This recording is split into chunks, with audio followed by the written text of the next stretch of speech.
ایک شخص کا بازو کٹا ہوا تھا، وہ سڑک کے کنارے بیٹھ کے دھاڑے مار مار کے رو رو کے کہہ رہا تھا، لوگو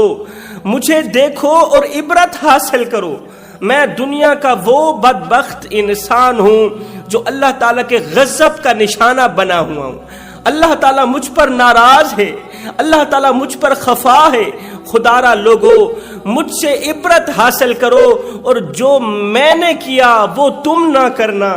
کبھی بھول کر کے بھی نہ کرنا۔ جو گناہ میں نے اپنی زندگی میں کیے، مجھ سے میرا رب ناراض ہو گیا، مجھ سے میری فیملی ناراض ہو کر مجھ سے بے وفائی کر گئی، میری بیوی بچوں نے مجھے چھوڑ دی، عزیز و اقارب نے مجھے چھوڑ دیا، عزیز و اقارب مجھ سے اس قدر نفرت کرنے لگے، اس قدر نفرت کرنے لگے کہ انہوں نے مجھے اپنے ملک سے بھی نکال دیا۔ اللہ تعالیٰ نے میرا بازو کاٹ دیا، اب میرا جسم بھی کٹنے والا ہے۔ خدا را بھائیو مجھ سے عبرت حاصل کرو، جو میں کرتا تھا وہ کبھی نہ کرنا۔ قریب سے ایک گزرنے والے شخص نے پوچھ ہی لیا، بھائی بتا تو صحیح تیری کہانی کیا ہے، تیرا واقعہ کیا ہے، تجھ سے عبرت حاصل کیوں کریں، آخر تو نے اپنی زندگی میں کون سے ایسے گناہ کیے، اور تیرا بازو کیوں کٹا، اور کس نے کاٹا، کس وجہ سے کٹا تیرا بازو؟ تو اس شخص نے روتے ہوئے اپنی زندگی کی دردناک کہانی سنائی۔ اس روتے ہوئے شخص نے کہا، اگر تم لوگ مجھ سے میری کہانی سن لو، مجھ سے میرے گناہ سن لو، تو نفرت کے مارے مجھے زندہ مٹی میں دفن کر دو۔ تمہارے اندر اس قدر نفرت کی آگ جل اٹھے گی کہ تم لوگ مجھے زندہ مٹی میں دفن کر دو گے، تم مجھے اپنے وطن سے نکال دو گے، لیکن میں چاہتا ہوں کہ تم میری کہانی سے آگاہ ہو جاؤ، تم اس حقیقت سے آگاہ ہو جاؤ تاکہ تم ان گناہوں سے بچ جاؤ، اللہ تعالیٰ کے غضب کا نشانہ مت بنو۔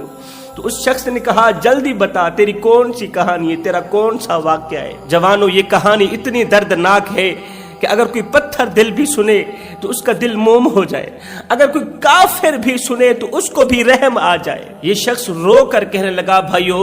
میں فلاں ملک کے ظالم بادشاہ کا ظالم وزیر تھا،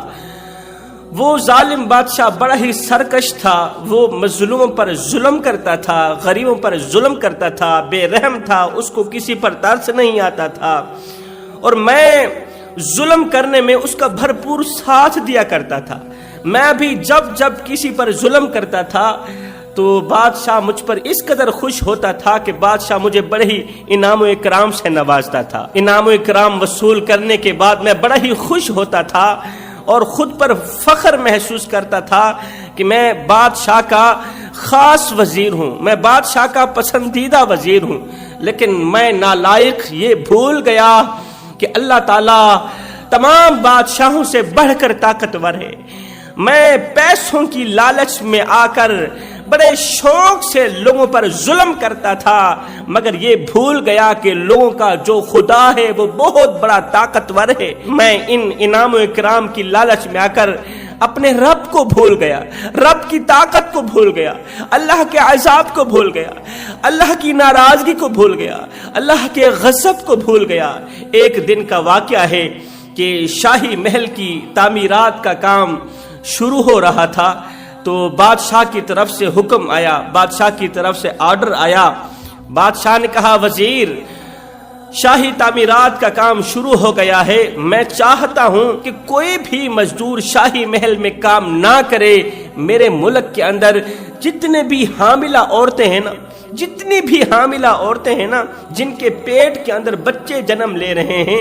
جتنی بھی حاملہ عورتیں ہیں، ان تمام حاملہ عورتوں کو اکٹھا کیا جائے، انہی کے سر پر گارا اور مٹی اٹھایا جائے، حاملہ عورتوں کے سروں سے گارا مٹی اٹھا کر مستریوں کو دیا جائے تاکہ شاہی محل کی تعمیرات کا کام جاری ہو سکے، شاہی محل اپنی منزل کو پہنچ سکے۔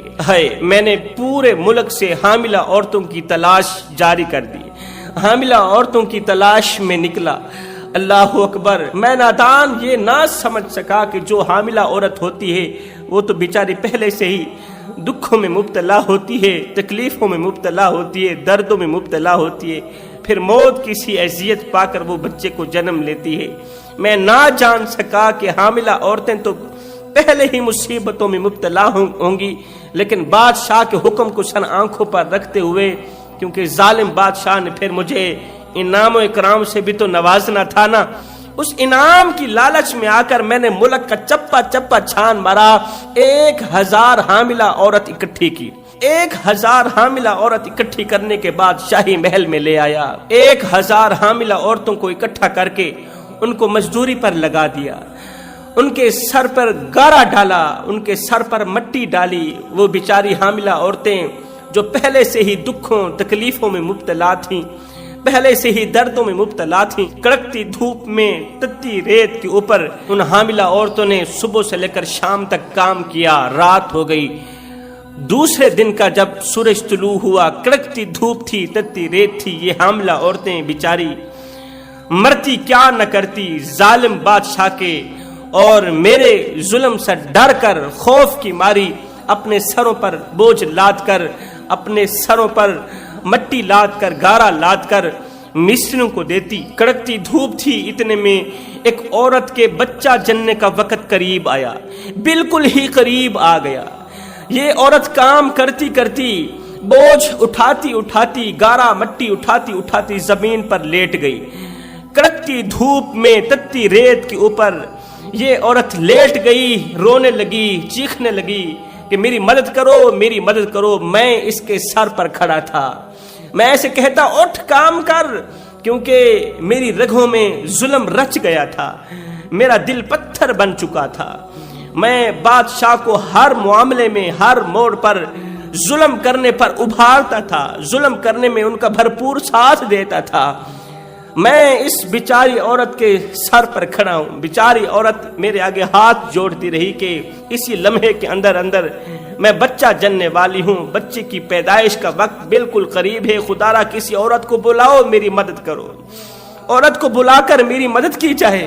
اللہ اکبر، میں بجائے اس کی مدد کرنے کے اسے اپنا پاؤں مار کے کہتا دفعو، اٹھو کام کرو، اٹھو کام کرو۔ میں اسے دھمکی لگاتا، اگر کام نہیں کرو گی تو میں بادشاہ کو کہہ دوں گا، بادشاہ تیرے سر تن سے جدا کر دے گا، تو میری نافرمانی مت کر۔ لیکن وہ بیچاری زمین پر لیٹی ہوئی میرے آگے ہاتھ جوڑتی رہی، میرے آگے فریادیں کرتی رہی کہ مجھے تھوڑی سی مہلت دے دو، مجھے تھوڑا سا وقت دے دو، تھوڑا سا ٹائم دے دو، میں بچہ جن لوں، اس کے بعد جو تم کہو گے میں کروں گی۔ لیکن میں کہتا نہیں، اٹھو ابھی اور اسی وقت کام کرو، یہ تیرے بہانے کا وقت نہیں ہے، زمین پر لیٹنے کا وقت نہیں ہے، وقت ضائع مت کرو، نہیں تو میں تمہیں جان سے مار دوں گا۔ وہ بیچاری عورت میرے قدموں پر بیٹھ کے مجھ سے بھیک مانگنے لگی، خیرات مانگنے لگی کہ کسی عورت کو میرے پاس بلاؤ، میری مدد کرے، مجھے تھوڑا سا وقت مہلت دے دو، میں بچہ جننے کے بعد کام شروع کر دوں گی۔ ہائے لوگو، مجھے ذرا بھی رحم نہ آیا، کیونکہ میرا دل پتھر بن چکا تھا۔ جوانو، جب دل پتھر بن جائے نا، ایسے سمجھو دنیا بھی تباہ ہو گئی، پھر آخرت بھی تباہ ہو گئی۔ سب کچھ کرنا، یہ جو دل ہے نا، اس کو پتھر نہ بننے دینا۔ پتھر دلوں کو اللہ تعالیٰ ناپسند کرتا ہے، پتھر دل کبھی بھی جنت میں نہیں جائیں گے۔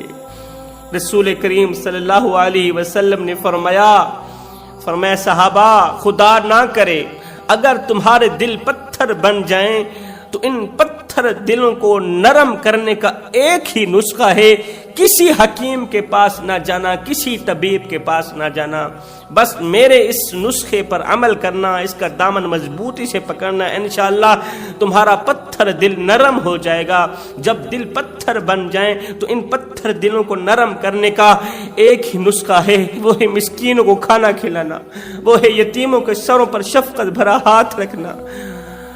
وہ نسخہ ہے غریبوں کی مدد کرنا۔ تم غریبوں کی مدد کرتے جاؤ گے، اللہ تعالیٰ تمہارے پتھر دلوں کو نرم کرتا جائے گا۔ جوانوں، میں تو اپنے ہر ایک بیان میں یہ ایک جملہ ضرور کہتا ہوں کہ مظلوم بن کر مرنا، ظالم بن کر نہ مرنا۔ مرنا تو ہے ہی، مظلوم بن کر مرنا ہے، مگر ظالم بن کر نہیں مرنا۔ نرم دل لے کر مرنا، پتھر دل لے کر مت مرنا، مت مرنا۔ اگر مرو گے تو یاد رکھنا قیامت کے دن حجاج بن یوسف کے ساتھ اٹھائے جاؤ گے، اگر ظالم بن کر مرو گے تو قیامت کے دن یزید کے ساتھ اٹھائے جاؤ گے، اور اگر مظلوم بن کر مرو گے تو قیامت کے دن مولا حسین کے ساتھ اٹھائے جاؤ گے، شہداء کے ساتھ اٹھائے جاؤ گے۔ اب یہ آپ لوگوں کی مرضی ہے کہ آپ قیامت کے دن حجاج بن یوسف کے ساتھ اٹھنا چاہتے ہیں یزید کے ساتھ اٹھنا چاہتے ہیں یا مولا حسین کے ساتھ اٹھنا چاہتے ہیں۔ وہ میرے آگے معافی کی بھیک مانگتی رہی، مہلت کی خیرات مانگتی رہی، تھوڑے سے وقت کی خیرات مانگتی رہی، ہیلپ مانگتی رہی، مدد مانگتی رہی، لیکن میرا غصہ بڑھتا گیا کہ تم میری نافرمانی کیوں کر رہی ہے، میری نافرمانی کیوں کر رہی ہے۔ ہائے، جب میں اور زیادہ غصے میں آگ بگولا ہوا، جب اس نے میری فرما برداری نہ کی، نافرمانی پہ نافرمانی کرتی چلی جا رہی تھی، میں کہتا تھا کہ اٹھ کر کام کرو، وہ کہتی مجھے تھوڑا سا وقت دے دو، تھوڑی سی مہلت دے دو، میں بچہ جن لوں، اس کے بعد میں کام شروع کر دوں گی۔ میں غصے میں آگ بگولا ہو گیا، اتنے میں نے پتھر اٹھایا، غصے نے میری آنکھوں پر پٹی باندھ دی، میری آنکھیں بند کر دی، میں نے پتھر اٹھایا، ایک زوردار پتھر اس کے سر پر مارا۔ میرے پتھر مارنے کی ہی دیر تھی کہ اس عورت نے آسمان کی طرف دیکھا، نہ جانے اس نے کیا کہا، نہ جانے اس نے اللہ سے کون سا شکوہ پیش کیا، کون سی شکایت پیش کی۔ اللہ اکبر، ادھر سے میرا ظلم کرنا ہی تھا، ادھر سے جیسے ہی بادشاہ کو پتہ چلا کہ میرے ظالم وزیر نے ایک بار پھر سے ظلم کر دکھایا ہے، تو اس نے مجھے اپنے پاس بلایا، مجھے اور زیادہ انعام دیا، اور ساتھ میں کہا جاؤ نا اسی خوشی میں دریا سے کوئی موٹی تازی مچھلی پکڑ کر آؤ، شام کو ہم مچھلی کباب بنا کر کھائیں گے، مچھلی پکا کر کھائیں گے، جاؤ نا دریا سے مچھلی نکال کر آؤ۔ میں بادشاہ کا حکم سر آنکھوں پر رکھتے ہوئے گھوڑے کے اوپر سوار ہوا، سمندر کی طرف چل پڑا، دریا کی طرف چل پڑا مچھلی پکڑنے کے لیے۔ پیچھے اس عورت نے آسمان کی طرف دیکھا ہوگا، شاید ہی اس نے کہا ہوگا او میرے مالک، ان ظالموں نے تو میری ذات مٹا دی، ان ظالموں نے میرے بچوں کو قتل کر دیا، انہوں نے مجھے مار دیا۔ اے عرش پہ بیٹھ کے چھوٹی چھوٹی نظروں سے دیکھنے والے، اے تن بھی دیکھنے والے اور من بھی دیکھنے والے، اے باہر کی دنیا دیکھنے والے اور اندر کی دنیا بھی دیکھنے والے رب، مجھ پر کرم فرما، میری دعا قبول فرما۔ میں نے سنا ہے کہ تو مظلوموں کی دعا قبول فرماتا ہے، اور مظلوموں کی بد دعا تو ہواؤں کو پھاڑتی ہوئی، فضاؤں کو پھاڑتی ہوئی عرش کا دروازہ جا کھٹکھٹاتی ہے اور اپنی بات منوا کر ہی دم لیتی ہے۔ اور میرے کریم رب، آج میری دعا بھی قبول کر لے، جس طرح انہوں نے میری ذات مٹائی اسی طرح تو ان کو مٹا، جس طرح انہوں نے میرا بچہ ختم کیا، میرا بچہ مارا، اسی طرح تو بادشاہ کی ساری نسل مٹا دے، سارا خاندان ختم کر دے۔ اللہ، اگر تو میری دعا قبول نہیں کرے گا، اگر قیامت کے دن یہ ظالم بادشاہ ظلم کرتا ہوا جنت میں چلا گیا تو میں مظلوم عورت جنت میں نہیں جاؤں گی۔ اللہ، تو میری دعا قبول فرمانا۔ او رات کو دن میں بدلنے والے رب، جو خدا رات کو درختوں کی ٹہنیوں پر بیٹھے پرندوں کو نیند میں گرنے نہیں دیتا، وہ خدا اس مظلومہ کو بے یار و مددگار کیسے چھوڑ سکتا ہے؟ اللہ تعالیٰ نے فوراً ہی اس مظلومہ کی دعا کو قبولیت کا شرف عطا کیا۔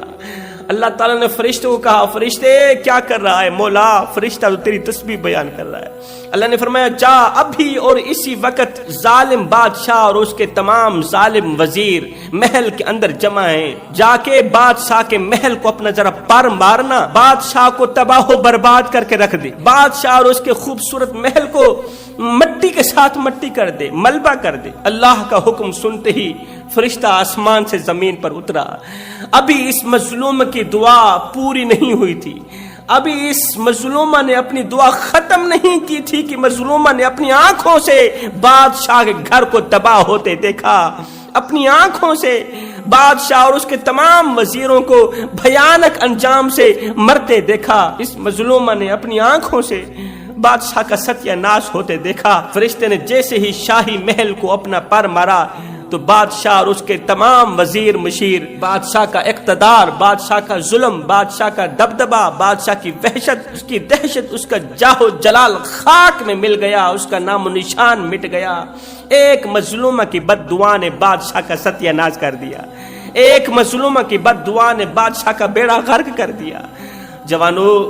کہتے ہیں کہ نبی کی دعا اتنی جلدی قبول نہیں ہوتی جتنی جلدی مظلوم کی بد دعا قبول ہوتی۔ اس لیے میں کہتا ہوں مظلوم کی بد دعا سے ڈرا کرو۔ مظلوم کی بد دعا ہواؤں کو پھاڑتی ہوئی، فضاؤں کو پھاڑتی ہوئی، پہلا آسمان چیر کر، دوسرا آسمان چیر کر، ساتوں آسمان چیرتی ہوئی عرش کا دروازہ جا کھٹکھٹاتی ہے اور اپنی بات منوا کر ہی دم لیتی ہے۔ اس ظالم بادشاہ پر اللہ تعالیٰ کا کچھ اس طرح کا عذاب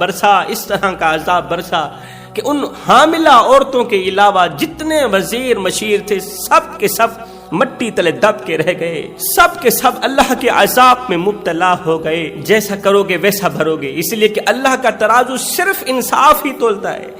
اب یہ رونے والا شخص اپنی کہانی سناتے ہوئے کہتا ہے کہ میں تو شاہی محل سے نکل کر دریا کی طرف چل پڑا، دریا کے قریب گیا، دیکھا ایک مچھیرا مچھلیاں پکڑ رہا ہے، اس نے کافی مچھلیاں پکڑ رکھی تھیں، تو ان مچھلیوں میں سے ایک موٹی تازی خوبصورت